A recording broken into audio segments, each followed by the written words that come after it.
I do not think that there is a human being on the face of our planet right now who does not struggle at least a little bit with defensiveness. And yeah, some of us struggle a lot. And defensiveness in marriage is definitely going to make you unhappy and dissatisfied with your marriage. It turns out it's not an easy one to overcome either, but today we're going to show you how. The Marriage Podcast for Smart People is designed to help busy couples like yourselves move away from conflict and unhappiness to build a marriage you'll love today and treasure for a lifetime. This podcast is made possible by listeners like you.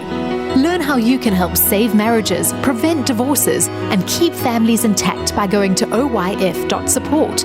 Once again, that website is oyf.support. And now, here are your hosts, Caleb and Valinda Simone Gandel from Only You Forever.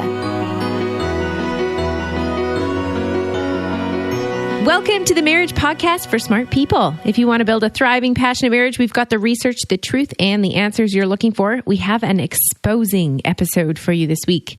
We are going to call you out, expose this gremlin running around in all our marriages called defensiveness. This is episode number 173. Hey there, before we get started, if you missed last week's episode, we discussed resentment and how that can really drain the life out of a marriage and how to fix it. Too.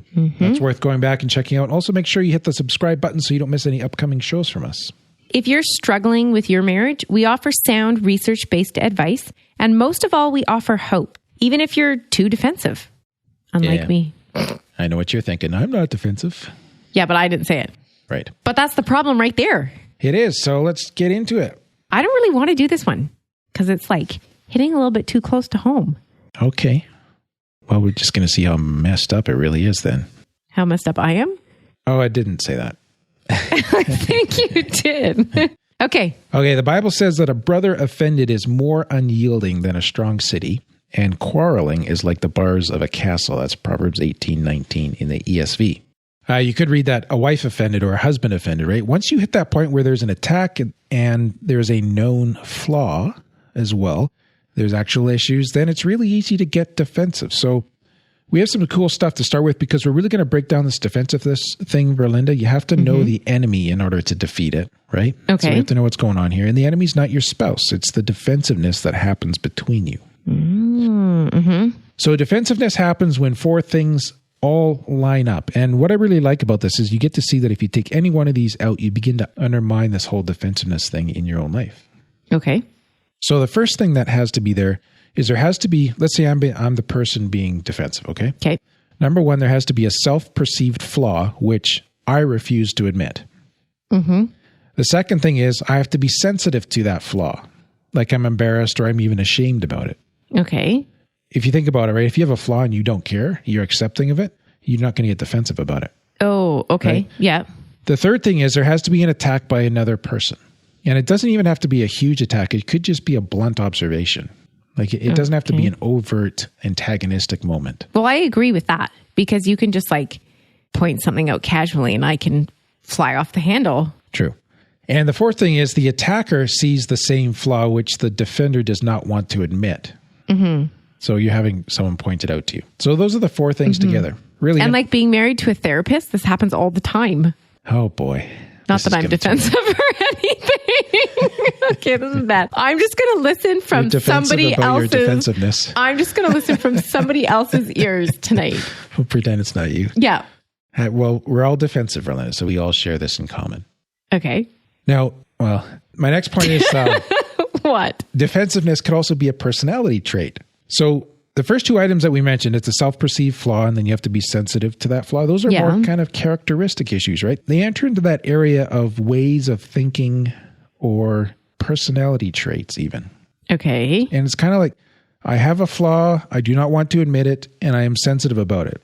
That can get down into the character. Like it feels like it's a characterological issue in a person. Yes. So when like somebody else brings it up, it feels like you're attacking me as a person. Right. Oh, I totally get this. Okay. And so often we might feel quite inadequate around a flaw, or at least insecure about it. And we certainly do not want to admit it to others. And we may not even really admit it to ourselves on top of all this, right? So in order to become defensive, that real or perceived flaw has to relate to something that is an important part of my own sense of self-worth and my identity. So the that flaw has to be, okay. Yeah, it has to be a significant part of my own sense of self-worth. Okay. So that's a part of it too. And so then it just makes sense. And we get defensive in situations in which our identity is threatened. Okay. That's what that comes to. The character, the identity, like who I am is now threatened because I feel like I am this flaw. Am I making sense? I think so. Now, a classic example could be an addiction, getting defensive about an addiction, right? I mean, even if we take that to the lighter end of the scale, like a phone addiction, for me to get defensive, I go through the 4 parts, right? So I perceive it, but I do not want to admit it, that I have a problem with my phone. Mm-hmm. I am sensitive about the problem with my phone. I don't want it pointed out. Mm-hmm. Then you point it out to me with a harsh edge to your voice because it's a problem that's becoming between us as a couple, right? That's the 3rd point. And then you see the flaw that I struggle with my phone. And I know that you see that I struggle with my phone. Oh, and then like defensiveness. Right. And so where I can start to go is, well, I am a phone addict. And I can really kind of just spiral downwards. I must be a bad husband. Good husbands do not have this problem.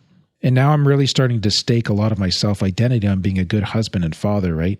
And that's all washing away because of this phone issue that's been highlighted. Oh.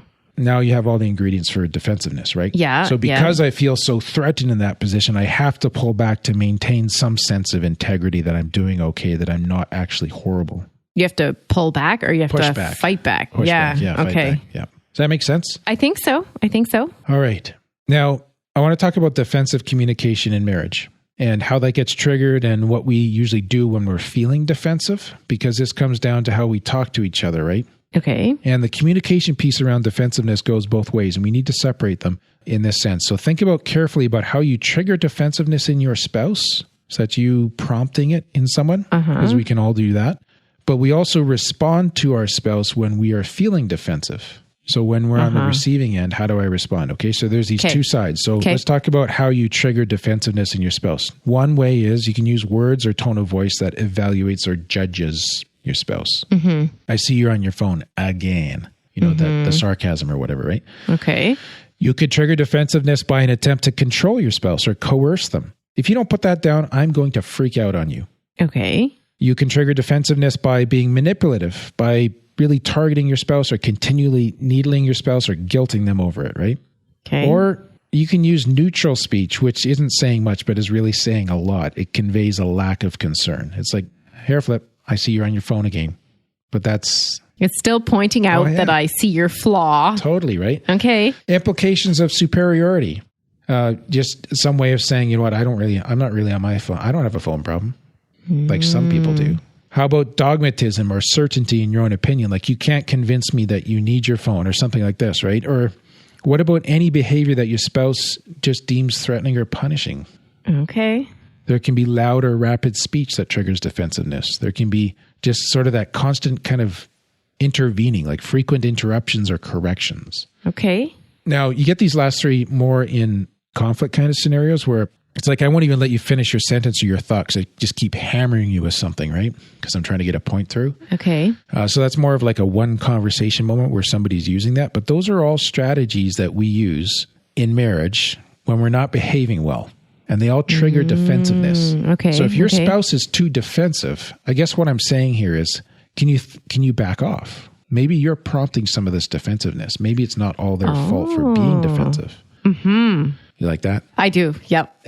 Well, I'm just so curious to go to the other half of it, of how you respond when you're feeling defensive, because like you don't have to do any of these things and I still might respond defensively. Yeah. It irritates me. Anyway, so this is the thing, right? It all depends on the situation. So you and I have run into people in life where we're like, man, why did I get so defensive around that person? Because I'm not normally like that. Yeah. So I'm just saying there are behaviors that can trigger it too. Okay. But you got to have those 4 things as well. The perception of like you see it, but you don't want to admit it, being sensitive to it, all that stuff, right? Yep. Now, on the flip side, though, think about what you and I likely do when we're feeling defensive. So the first thing that we probably do is we dismiss our spouse's concerns. So I'm on my phone. I'm like, what? I'm just looking for a place to eat tonight. That's dismissing your concern about me having a problem. Yeah, because they'll probably be closed anyways. This is all too true for marriage.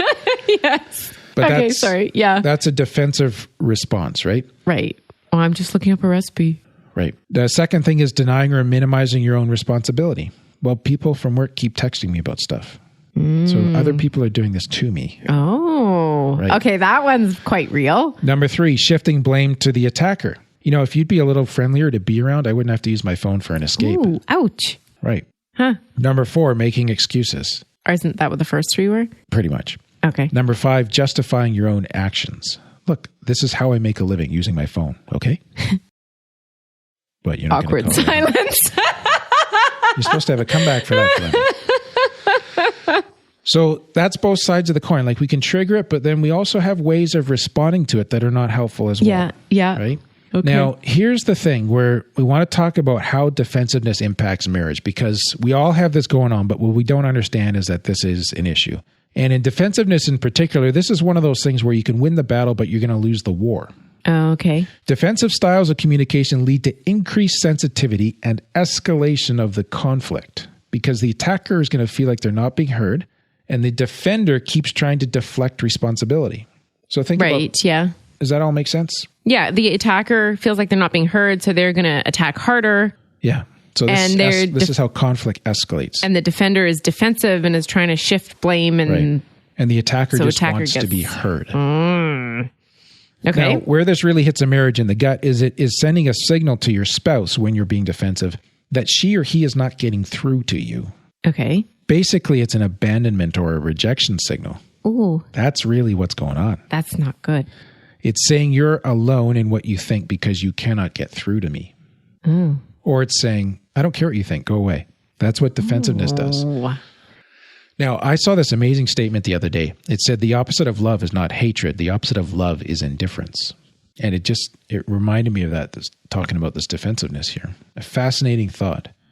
And it goes to the other comment that I make both in my counseling sessions as well as I've made on this podcast a few times, where people ask like, well, why do we keep fighting? It's because negative connection is better than no connection. Right. So the opposite of love is not hatred, it's indifference. And defensiveness is a way of saying, I'm indifferent to your opinions about what's going on right now between us. I think defensiveness is more like a fight. What do you mean? Well, I'm just thinking to when I get defensive, and it's not like, oh, I don't care what you think. It's more like, how dare you think that? Okay. But that's a signal that you're not interested in a very important person's perspective on your life. Well, I don't. So you may not be setting out to communicate indifference, but this is why defensiveness is so bad for marriages. Right? So yeah, there's a lot to being defensive. It goes deep actually, doesn't it? Yeah. More than we think. Yeah. And researchers have noted a couple important things about why defensiveness really never has anything positive to offer your marriage. The first thing is that defensiveness in one spouse also makes the other spouse more prone to defensiveness. Now you have a destructive cycle that's going to perpetuate itself. So I'm just reflecting your defensiveness. Well, we both get defensive sometimes when we fight, right? Yeah, okay. Couples who frequently engage, the second thing is that couples who frequently engage in defensive communication report fewer positive feelings for each other, and they experience lower marital quality and satisfaction. So this one defensiveness thing is quite a large piece, right? Yeah. Now, on all this topic of defensiveness, Verlinda, once again, we have created a bonus resource for our much appreciated supporters. This resource will show you how to disarm your spouse's defensiveness, and not only that, but how using affirmation can set the stage in your marriage so that defensiveness becomes kind of pointless. It's not needed anymore because we know we're safe and we're appreciated. Like if you know you're unconditionally accepted, why do you need to be defensive? That's what this does for you. Okay. So we talked about characteristic defensiveness, but what about characteristic acceptance in your marriage? Now that's powerful stuff. That's the antidote to this. And you can get this bonus resource for this episode by becoming a patron of the Marriage Podcast for Smart People. We'll just take a quick 60-second break now to tell you more about that. What happens when the fairy tale marriage meets reality? Too often, high expectations lead to disappointment, communication breaks down, and the struggles of day-to-day life become overwhelming, leaving you feeling lost and without hope. Unfortunately, marriage does not come with an instruction manual. Marriage troubles are deeply personal and can take a toll on you, your spouse, and your family. Counseling can be expensive, and divorce is very costly. It doesn't have to be this way. Caleb and Verlinda understand your pain and frustration. Their mission is to help save as many marriages as possible, and to date, thousands of couples are helped through their weekly podcast. But the most important marriage they want to help save is yours. With a minimum of a $10 investment a month, you gain access to exclusive bonus content and valuable information to help you succeed in your own marriage. Learn more about saving marriages and how you can help at oyf.support. That's oyf.support. You're listening to the Marriage Podcast for Smart People. Before the break, we were talking about how defensiveness really impacts marriage. And so let's talk about reducing defensiveness. Okay. Now, two key pieces here.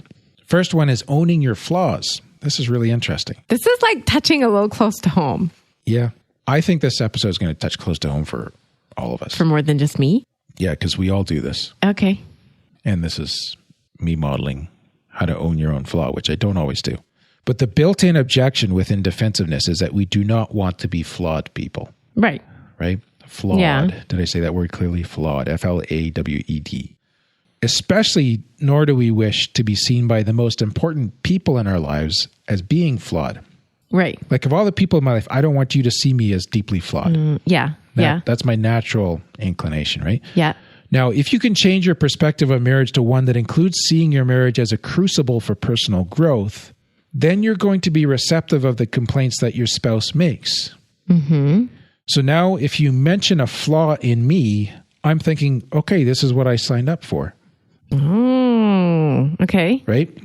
So when she says you're on your phone too much, you can respond differently. You chose to be married because you wish to grow, and your spouse just offered you some feedback that could trigger growth. Yeah. So this is perfect, right? So instead of becoming defensive, you're now in a position to embrace the feedback, even if it hurts. Oh, my dear. Okay. And remember, because one of the core components of defensiveness is a self-perceived flaw, which you refuse to admit. But when you admit and own the flaw, you're no longer in the position of being defensive. You're right. I do use my phone too much. Oh, and that just kind of like de-escalated everything. Do you have any ideas how I can stop, how I can use it less or get a better balance? Because now I'm owning the flaw rather than denying it, right? Yeah. Yeah. Now, this is almost a way of seeing the world, and it's based on a perspective that we are all broken as human beings, including myself. Like I have to carry that belief about myself that I'm broken so that when you point out a flaw, it's like, no, duh, thank you. I wouldn't have seen that unless you pointed it out to me, right? We all have blind spots. You're making me aware of mine. That's why that's one of the reasons why I'm married, because it's so beneficial to help me grow. And I can't think of anybody more loving and caring than you to help me with that. Okay. This is a huge tone shift in the conversation, right? Yeah. Yeah. Completely. Now, when someone can point out one of my flaws, they may do so in a hurtful manner. Or your spouse may do this in a hurtful way too, right? Yeah. But because I know that I'm already flawed, my identity is not threatened, because that is my identity. So there's an attack, but there's not nearly as much sensitivity because I've already embraced my brokenness. Now, just to kind of put a little bit of boundary on this, okay? I may choose to set a boundary on people who consistently point out my flaws in a hurtful way because they're toxic, unhealthy, or they're corrosive people. Okay. But when it's someone who cares and is normally respectful, I can much more readily embrace the feedback because I've shifted to owning my flaws as a way of seeing myself. Yeah.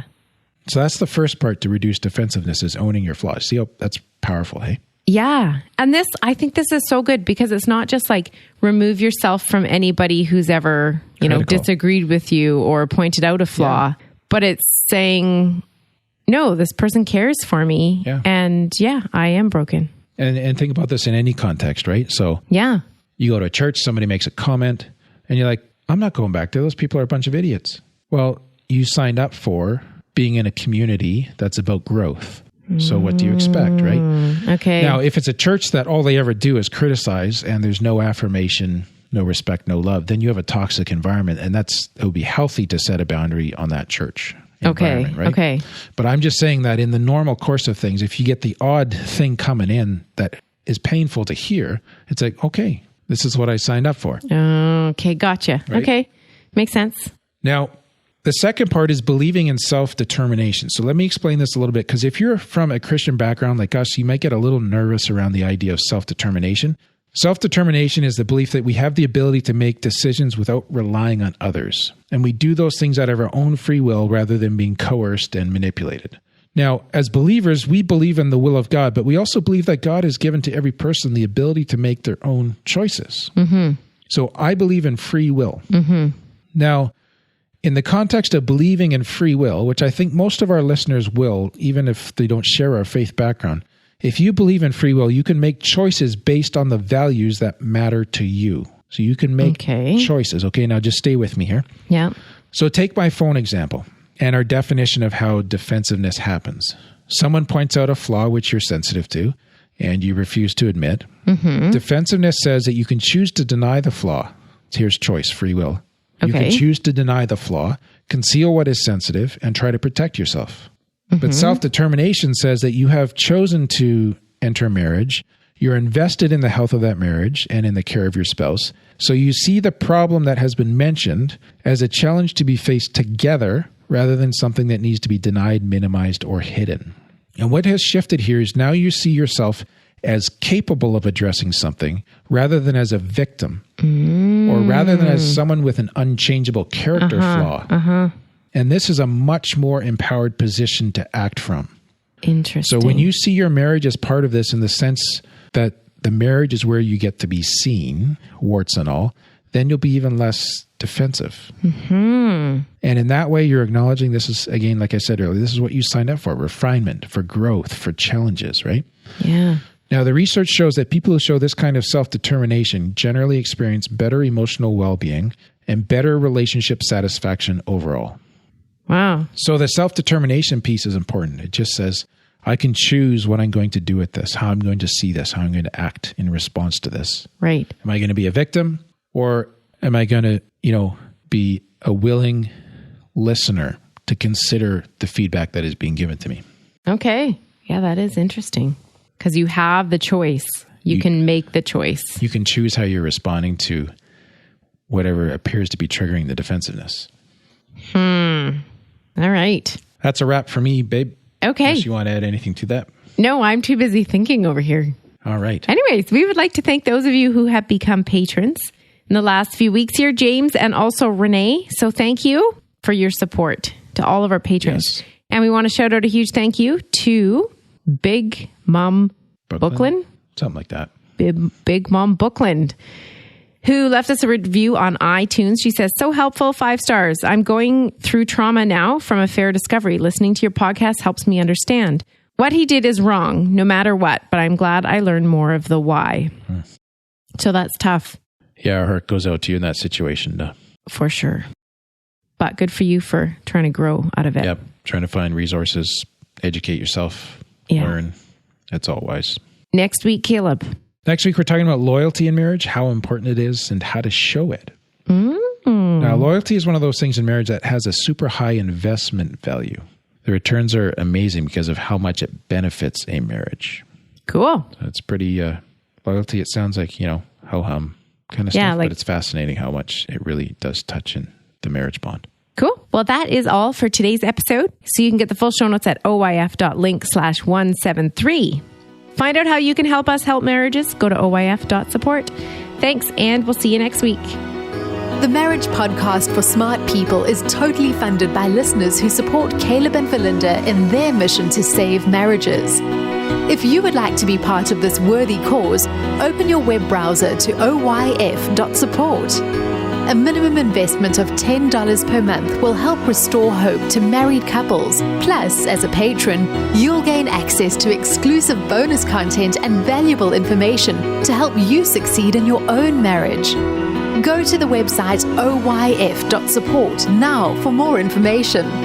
Thanks for listening to the Marriage Podcast for Smart People from Only You Forever.